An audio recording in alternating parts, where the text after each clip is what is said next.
CD 22. Capítulo 22. Deixemos por um momento suspensas a cena do capítulo anterior e interrompido o diálogo entre os dois mancebos. Eles aí ficam em face um do outro, como o leão altivo e magnânimo, tendo subjugado o tigre daninho e traiçoeiro que rosna em vão debaixo das possantes garras de seu antagonista. É-nos preciso explicar por que série de circunstâncias Álvaro veio a aparecer em casa do senhor de Isaura, a ponto de vir burlar os seus planos atrozes, mesmo no momento em que iam ter final execução. Depois que Isaura lhe fora arrebatada, Álvaro caiu na mais acerba prostração de ânimo. Ferido em seu orgulho, esbulhado no seu objeto de amor, escarnecido e vilipendiado pela arrogância de um insolente escravocrata, entregou-se ao mais sombrio desespero. Mal soube o seu revés, o doutor Geraldo correu em socorro daquela nobre alma tão cruelmente golpeada pelo destino. Graças aos cuidados e conselhos daquele tão solícito como inteligente amigo, a dor de Álvaro foi se tornando mais calma e resignada. Por suas exortações, Álvaro chegou mesmo a convencer-se que o melhor partido que lhe ficava a tomar nas difíceis conjunturas em que se achava era procurar esquecer-se de Isaura. Todo o esforço que fizeres, dizia-lhe o amigo, em favor da liberdade de Isaura, será arrematada loucura, que não terá outro resultado, senão envolver-se em novas dificuldades, cobrindo-te do ridículo e da humilhação. Já passaste por duas decepções bem cruéis, a do baile e esta última ainda mais triste e humilhante. Quase te fizeste réu de polícia, querendo disputar uma escrava a seu legítimo senhor. Pois bem, as seguintes serão ainda piores, eu te asseguro, e te farão ir rolando de abismo em abismo até a tua completa perdição. Atendendo a estas e mil outras considerações de Geraldo, Álvaro procurou firmar o espírito e a vontade no propósito de renunciar ao seu amor e a todas as suas pretensões filantrópicas sobre Isaura. Foi debalde. Depois de um mês de luta consigo mesmo, de sempre frustradas veleidades de revolta contra os impulsos do coração, Álvaro sentiu-se fraco e compreendeu que semelhante tentativa era uma luta insensata contra a força onipotente do destino. Embalde procurou, já nas graves ocupações do espírito, já nas distrações frívolas da sociedade, o meio de apagar da lembrança a imagem da gentil cativa. Ela lhe estava sempre presente em todos os sonhos da alma, ora resplandecente de beleza e graça, donosa e sedutora como na noite do baile, ora pálida e abatida, vergada ao peso de seu infortúnio, com os pulsos algemados, cravando nele os olhos suplicantes, como que a dizer-lhe: vem, não me abandones, só tu podes quebrar estes ferros que me oprimem.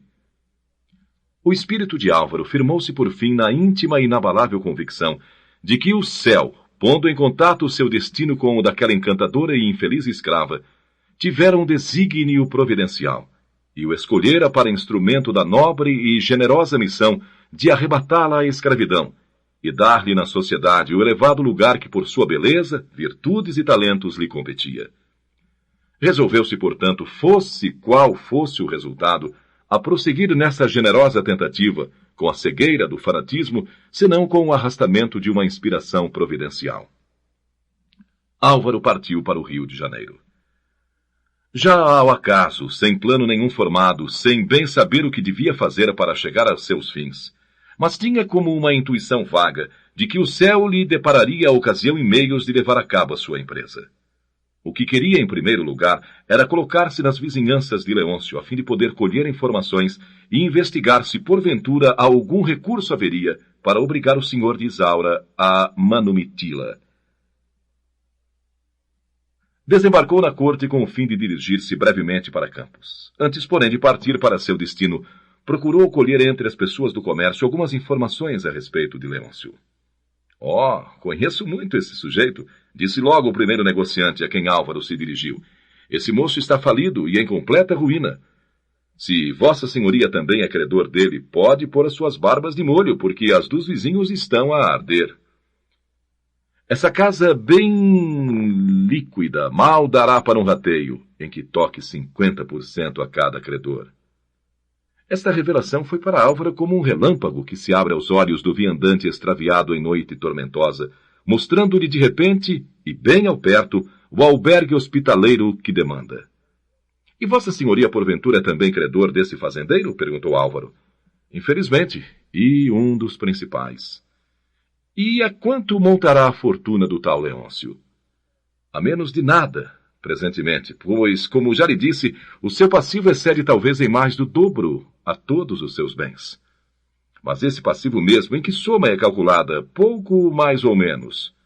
Calcula-se aproximadamente em 400 e tantos a 500 contos, enquanto que a fazenda de Campos, com escravos e todos os mais acessórios, não excederá talvez a 200. Já temos tido com esse fazendeiro todas as atenções possíveis e lhe temos dado mais moratória do que a lei concede. Não somos obrigados a mais e agora estamos resolvidos a cair em cima com a execução. E quais são os outros credores? Vossa Senhoria quererá indicar-nos? E por que não? Respondeu o negociante e passou a indicar a Álvaro os nomes e moradas dos demais credores. De feito, a casa de Leôncio, já desde os últimos anos da vida de seu pai, ia em contínuo regresso e desmantelamento. O velho comendador, entregando-se no último quartel da vida a excessos e devassidões, que nem na mocidade são desculpáveis, vivendo quase sempre na corte e deixando quase em completo abandono a administração da fazenda, havia já esbanjado não pequena porção de sua fortuna. Por efeito da má administração, não só as safras começaram a escassear consideravelmente, como também o número de escravos foi se reduzindo pela morte e pelas frequentes fugas, sem que tanto o comendador como seu filho deixassem de substituí-los por outros novos, que iam comprando a prazo, tornando cada vez mais pesado o ônus das dívidas. Depois da morte do comendador, as coisas foram de mal a pior.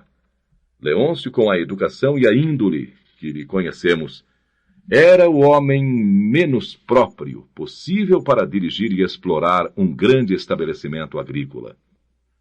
Seus desvarios e extravagâncias, que por último sua nefasta e insensata paixão por Isaura, fizeram-no perder de todo a cabeça, arrojando-o em um plano inclinado de despesas ruinosas, sem cálculo nem previsão alguma.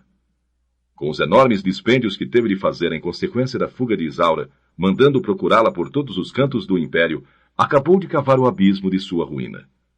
Em pouco tempo, o jovem fazendeiro estava de todo insolvável, sem R$1 em caixa, e com uma multidão de letras protestadas na carteira de seus credores.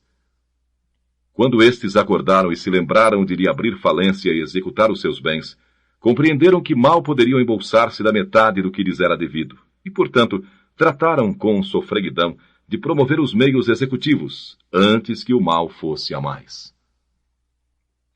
Depois de conferenciar com os credores de Leôncio, propôs-lhes a compra de todos os seus créditos pela metade do seu valor. Para evitar qualquer odiosidade que semelhante procedimento pudesse acarretar sobre sua pessoa, declarou-lhes que nenhuma intenção tinha de vexar nem oprimir o infeliz fazendeiro, que, pelo contrário, era seu intuito protegê-lo e livrá-lo do vexame de uma rigorosa execução judicial e deixá-lo ao abrigo da miséria. E realmente, a despeito da aversão e desprezo que Leôncio lhe mereceria, Álvaro não pretendia levar ao último extremo os meios de vingança, que por um acaso as circunstâncias tinham posto em suas mãos. Era ele 10 vezes mais rico que o seu adversário, e de muito bom grado, se não houvesse outro recurso, por um contrato amigável daria uma soma igual a toda a fortuna deste, pela liberdade de Isaura. Agora que o destino vinha pôr em suas mãos toda a fortuna desse adversário caprichoso, arrogante e desalmado, Álvaro, sempre generoso, nem por isso desejava vê-lo reduzido à miséria. Os credores não hesitaram um momento em aceitar a proposta. Com razão, preferiram saldar suas contas por um modo fácil e expedito, em dinheiro de contado, recebendo a metade do que sujeitando-se às despesas de longas e dificuldades de uma execução em escravos e bens de raiz, quando nenhuma probabilidade havia de que no rateio pudessem obter mais de metade. Senhor de todos os títulos da dívida de Leôncio, isto é, de toda a sua fortuna, Álvaro partiu para Campos a fim de promover por sua conta a execução dos bens do mesmo, e munido de todos os papéis e documentos, acompanhado de um escrivão e 2 oficiais de justiça, apresentou-se em pessoa em casa de Leôncio para intimar-lhe em pessoa a sentença de sua perdição. «Ó maldição!» exclamara Leôncio, arrancando os cabelos em desespero, depois que ouvira dos lábios de Álvaro aquele arresto esmagador. Atordoado e quase louco com a violência do golpe, ia sair correndo pela porta fora. Espere ainda, senhor, disse Álvaro, detendo-o pelo braço. Agora, quanto à escrava, de que há pouco se falava, o que pretendia fazer dela? Libertá-la, já lhe disse, respondeu Leôncio com rudeza. E mais alguma coisa. Creio que também me disse que ia casá-la, e desculpe-me a pergunta, haveria por isso algum concedimento da parte dela? Oh, não, eu era arrastada, senhor, exclamou Isaura resolutamente. É verdade, senhor Álvaro, atalhou Miguel, ela ia casar-se, por assim dizer, forçada. O senhor Leôncio, como condição de liberdade dela, obrigava a casar-se com aquele pobre homem que vossa senhoria ali vê. Com aquele homem? Exclamou Álvaro, cheio de pasmo e indignação, olhando para o homúnculo que Miguel lhe indicava com o dedo. Sim, senhor, continuou Miguel, e se ela não se sujeitasse a esse casamento, teria de passar o resto da vida presa em um quarto escuro, incomunicável, com um pé enfiado em uma grossa corrente, como tem vivido desde que veio do Recife até o dia de hoje. Verdugo, bradou Álvaro, não podendo mais sopear sua indignação. A mão da justiça divina pesa, enfim, sobre ti para punir tuas monstruosas atrocidades. Oh, que vergonha e que opróbrio, meu Deus! Exclamou Malvina, debruçando-se a uma mesa e escondendo o rosto entre as mãos. Pobre Isaura, disse Álvaro, com voz comovida, estendendo os braços à cativa. Chega-te a mim. Eu protestei no fundo de minha alma, e por minha honra, desafrontar-te do jugo opressor e aviltante que te esmagava, porque via em ti a pureza de um anjo e a nobre e altiva resignação do mártir. Foi uma missão santa que julgo ter recebido do céu e que hoje vejo coroada do mais feliz e completo resultado. Deus, enfim, por minhas mãos, vinga a inocência e a virtude oprimida e esmaga o algoz. Deixe-se de blasonar, senhor, gritou Leôncio agitando-se em gesticulações de furor. Isso não passa de uma infâmia, uma traição e ladroeira. Isaura, continuou Álvaro com voz sempre firme e grave. Se esse algoz ainda há pouco tinha em suas mãos a tua liberdade e a tua vida, e não t'assedia senão com a condição de desposares um ente disforme e desprezível, agora tens nas tuas a sua propriedade. Sim, que as tenho nas minhas e as passo para as tuas, Isaura. Tu és hoje a senhora e ele o escravo. Se não quiser mendigar o pão, há de recorrer à nossa generosidade. Senhor, exclamou Isaura, correndo a lançar-se aos pés de Álvaro. Oh, quanto sois bom e generoso para com esta infeliz escrava. Mas em nome dessa mesma generosidade, de joelhos eu vos peço perdão. Perdão para eles. Levanta-te, mulher generosa e sublime, disse Álvaro, estendendo-lhe as mãos para levantar-se. Levanta-te, Isaura.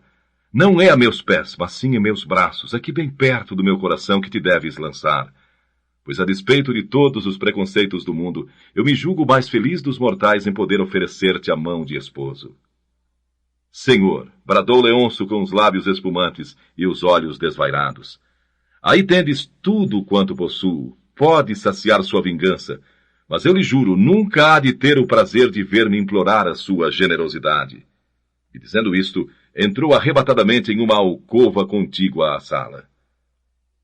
Leôncio, onde vais? Exclamou Malvina, precipitando-se para ele. Mal, porém, ela havia chegado à porta. Ouviu-se a explosão atroadora de um tiro. Ai, gritou Malvina, e caiu redondamente em terra. Leôncio tinha-se rebentado o crânio com um tiro de pistola.